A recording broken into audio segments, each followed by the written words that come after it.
দেখো তো, দেখে কি লোভ লাগে? তাহলে ঝটপট ঘরে থাকলে বানায় নাও। আমি এখানে 150 গ্রাম কাজলি মাছ নিয়ে এনেছি। এখানে আমি বেসন, চাউলের গুঁড়া, কর্নফ্লাওয়ার, ওইখানে অল্প খাওয়া সোডা, জিরার গুঁড়া, কালি জিরা, লবণ, হলুদ, চিনি সব নিয়েছি। আর ওইখানে আমি নিয়েছিলাম একটু বাটাটার মধ্যে কাঁচা লঙ্কা, পেঁয়াজ আর 2-3 কোয়া রসুন। এখানে আমি সব কিছু দিয়ে একবারে ম্যারিনেট করে নেব। যখন যেটা দাও ভালো করে মাইখা নাও।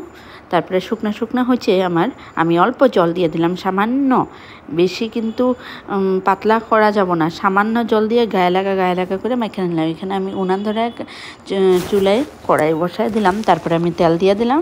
তারপরে আমি একে একে মাছগুলো দিয়ে দিলাম। 2 মিনিটও লাগে না, 1 মিনিটে মাছ ভাজা হয়ে যায়। আর এই মাছের কাটাকুটা সব চাপায়া খাওয়া যায়, আমরা তো এটাকে কাজলি মাছ বলি।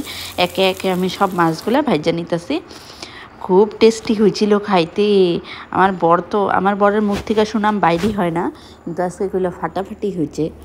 আমি এখানে চাট মশলা, ধনিয়া পাতা দিয়ে সার্ভ করে নিলাম। দেখো কি দেখতে যতটুকু সুন্দর হয়েছিল, তার থেকে খাইতে আরও টেস্টি হয়েছিল বেশি। তোমরা একবার বানায় দেখো। টাটা।